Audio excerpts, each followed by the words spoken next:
in 2011.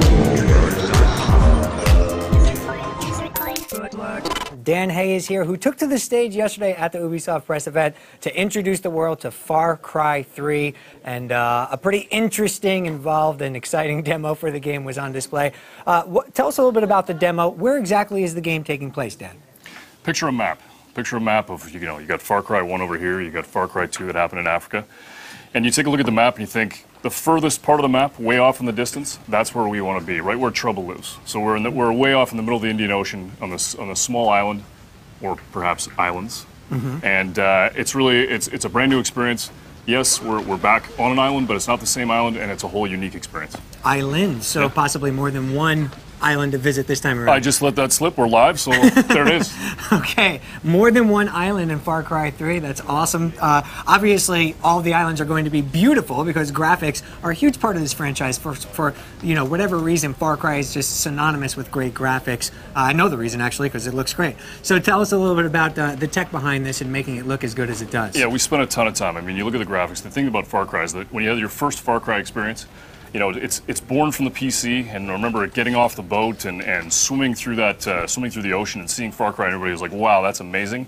We wanted that exact same experience. So all of the lushness of the jungle, and if you can see it, you can go there. We wanted to have huge draw distances, and we wanted to have really cool experiences. You're going to see right here that from up close and personal and depth from above kills all the way to long distance draws and shots with a sniper rifle, we wanted the complete experience. And to give you that feeling of lushness and bring back the green and bring back the water and really feel Far Cry.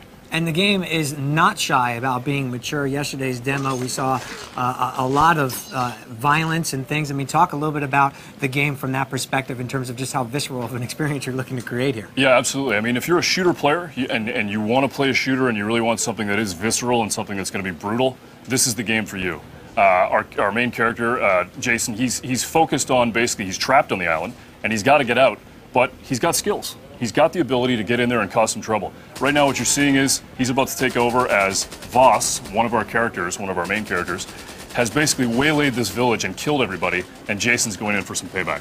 Now you mentioned Jason, and obviously there's characters in the game. We were introduced yesterday to a rather mean character. Who was that was giving us a whole lot of flack in the demo yesterday? That was Voss, and he's all kinds of trouble. What actually happened in the demo is he dropped you down a cenote, and the trick about Voss is that, yeah, he's crazy, but he's just one of the characters in the game that inhabits this island. And imagine this, you're on this island, you're trapped, they've been trapped there, somebody even grew up there, these people are crazy.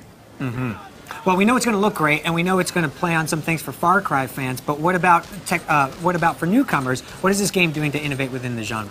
I think for us, what we really focused on was exploration. It's a large space, it's great, but we wanted to make sure that as you're working your way through the open world, because it's Far Cry, right, open world, we wanted to make sure that we had that feeling of exploration, that feeling of discovery, and that as a new player, you could pick it up and you could be successful as either a shooter or an explorer or somebody you wanted to discover. Obviously, we looked at the single player yesterday. What can you tell us about the multiplayer component in this game? Right now, we're talking about single player. That's our focus right now. So we met Voss, we met Jason, and we're basically talking about, but you know what, stay tuned, there might be more coming. Lots to come on that front, I'm sure. And in terms of the franchise, you think this is a game that will appeal to new fans? Obviously, Far Cry is a big name, but gaming has expanded quite a bit. So sure. How do you paint this to the new first-person shooter gamer? I think so. I think that it's going to be totally accessible, and I think that, Far Cry is a great brand. People love that brand. When we walked out on stage yesterday and we announced Far Cry 3, everybody went absolutely bananas. The chance to be back on an island and really have that visceral Far Cry experience. I think that if you pick up a shooter, or you've been a shooter player, and you pick up Far Cry, you're going to be successful. But if you want to be able to explore, and you want to be able to discover, and you want to be able to spend a little bit of time meeting a really cool, crazy cast of characters, and that's the key. Far Cry, these characters are crazy. You're going to get in, and you're going to feel that feeling in the pit of your stomach of like, I don't know if I'm going to be able to survive this. Yeah. That's the feeling we wanted. All right, well, when is it going to be time to get crazy, Dan? You have a release date yet? Yeah, well, it's going to be coming out in 2012. It's going to be coming on PC, 360, and PS3. Excellent. All right, well, we appreciate your time very much. Thanks so much for giving us a look at Far Cry 3.